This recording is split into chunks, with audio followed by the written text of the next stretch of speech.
Hi అండి, welcome to my channel Kalyani trends and blogs. ఎట్లున్నారు? మంచిగా ఉన్నారా? మేమైతే మంచిగా ఉన్నాం. మరొక కొత్త రెసిపీతోనైతే వచ్చేసానండి. ఇప్పుడు సమ్మర్ కదా, మామిడికాయలు అయితే చాలా ఉంటాయి కాబట్టి మా బావ అయితే మామిడికాయలు తీసుకొచ్చిండు. సో మామిడికాయలతోని మామిడికాయ తురుము పచ్చడి అయితే చేశానమాట.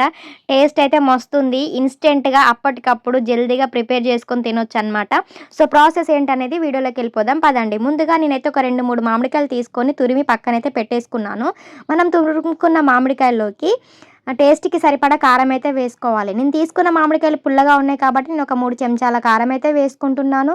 అలాగే రుచికి సరిపడా ఉప్పు కూడా వేసుకోవాలి. నేను ఒక 2 చెంచాల ఉప్పు అయితే వేసుకుంటున్నాననమాట. సో ఉప్పు, కారం అనేది ఈ 3 కలిపి మొత్తం కలిపి పెట్టుకోవాలి. ఒక ముద్దలాగా అయితే కలిపి పక్కన పెట్టుకోవాలి. సో మనకి మామిడికాయ అనేది కొంచెం పచ్చి పచ్చిగా ఉంటది కాబట్టి అన్నంలాగా కలిపేసుకోవాలనమాట. అందులో కారము, ఉప్పు కలిపి ఇలా ముద్దలాగా చేసుకొని పక్కనైతే పెట్టేసుకోవాలి. ఈ లోపైతే మామిడికాయ తురుముకి ఉప్పు, కారం అయితే పట్టేస్తుంది.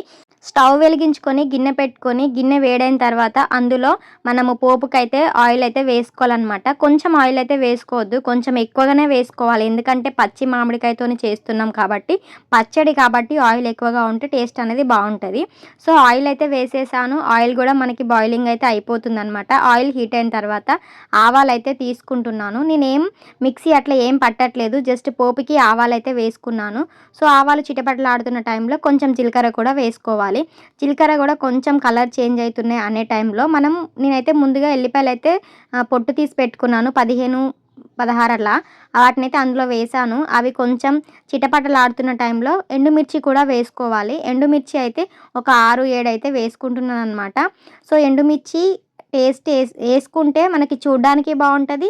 ఎండుమిర్చి కారం లేకపోతే తినడానికి కూడా బాగుంటుంది. కానీ వామ్మో, మా ఎండుమిర్చి అయితే నోట్లో వేసుకుంటే మస్తు కారం అయితే ఉంది. కానీ మామిడికాయ తురుము పచ్చడి మాత్రం సూపర్గా ఉంది. అవి కొంచెం ఫ్రై అయిన తర్వాత కరివేపాకు అయితే వేసుకోవాలి. ఇంట్లో చెట్టు ఉంది కదా అని ఇరుగా మరగా కరివేపాకు వేస్తున్నా పిల్లల కోసము. ఎంత కరివేపాకు తినాలని ట్రై చేసినా దాన్ని అయితే తీసి పక్కనే పెడుతున్నారు. సామెత ఉంటుంది కదా, కూరలో కరివేపాకు లాగా తీసి పడేస్తున్నారని. సేమ్ అలాగే నా పిల్లలు కూడా కరివేపాకుని తీసి పక్కనైతే పెట్టేస్తున్నారు. వాళ్ళు తినాలని ఎన్నో ప్రయత్నాలు చేస్తున్న కరివేపాకు తినడానికి, కానీ ఎలా చేసినా వాళ్ళైతే తినట్లేదు.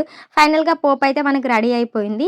ఇందులో నేనైతే గ్యాస్ ఆఫ్ చేశాను. గ్యాస్ ఆఫ్ చేసి జీలకర్ర మెంతుల పొడి అయితే ఒక చెంచాడు వేసాననమాట. ఇంక మిగిలిన ఏమైతే వేయట్లేదు. అది వేసిన తర్వాత మనం ముందుగా తురిమి పెట్టుకున్న పచ్చడి ఉంది కదా, ఆ పచ్చడిని అందులో వేసుకొని గ్యాస్ ఆన్ చేసుకోవాలి.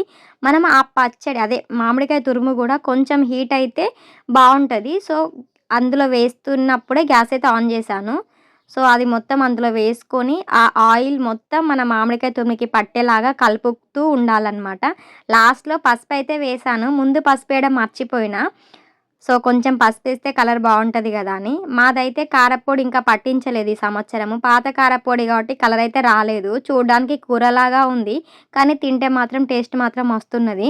మీరు కావాలనుకుంటే కొత్త కారప్పొడి వేసుకుంటే చూడడానికి బాగుంటుంది, తినడానికి బాగుంటుంది. ఫైనల్‌గా నేను చేసిన మామిడికాయ తురుము పచ్చడి అయితే రెడీ అయిపోయింది.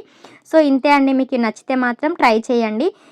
థ్యాంక్స్ ఫర్ వాచింగ్ అండి. లైక్ చేయకపోతే లైక్ చేయండి. మళ్ళీ ఒక వీడియోలో కలుద్దాం. బాయ్.